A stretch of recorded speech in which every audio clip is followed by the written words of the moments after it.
வணக்கம்ண்ணா. வணக்கம். இந்த யூலரோட எலக்ட்ரிக் பேசஞ்சர் வாங்கியிருக்கீங்க. ஆமாம். எப்போ வாங்கினீங்கண்ணா? கரெக்டாக டிசம்பரில் வாங்கினேன். டிசம்பர் 5 மாதம். 5 மாதம். இப்போ இந்த எலக்ட்ரிக்கில் வரும்போது பேசஞ்சர் எப்படி கம்பேர் பண்ணுறாங்க? இப்போ இதில் வந்து சவுண்ட் இல்லாததுனால அது கொஞ்சம் சவுண்ட் இல்லாததுனால நான் எப்போ ஜனங்க நகர் மறந்தாங்க 6 அடிச்சு தான் போக வேண்டியதாக இருக்குது. மற்றபடி எல்லாம் அருமையாக இருக்குது. சரி, இது ஒரு தடவை சார்ஜ் போனால் எவ்வளோ கிலோமீட்டர் மேலே ஓட்ட முடியும்? ஒரு தடவை சார்ஜ் பண்ணால் 200 கிலோமீட்டர் ஓட்டு. 200 190 வரைக்கும் ஓட்டியிருக்கேன் நான். 190 வரைக்கும் பேசஞ்சர் இருக்கும்போது. பேசஞ்சர் சூப்பர்ண்ணா. பேசஞ்சர் 5 பேர் உட்காரச்சு. 5 பேர் உட்காரச்சு. சூப்பர்ண்ணா.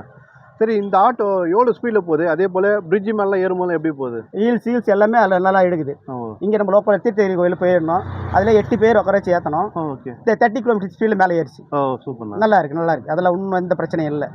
இது நார்மலான ரோட்டில் போகும்போது எவ்வளோ ஸ்பீடில் போகுது? நார்மலாக வந்து ஈகோ மோடில் வந்து 53 கிலோமீட்டர் போகுது. தண்டரா மோட் பண்ணோம்னா அது தண்டர் மோடில் போட்டோம்னா 60 கிலோமீட்டர். 60. ஆமாம். அந்த 60 ஓட்டு வந்திருக்கு. சூப்பர்ண்ணா.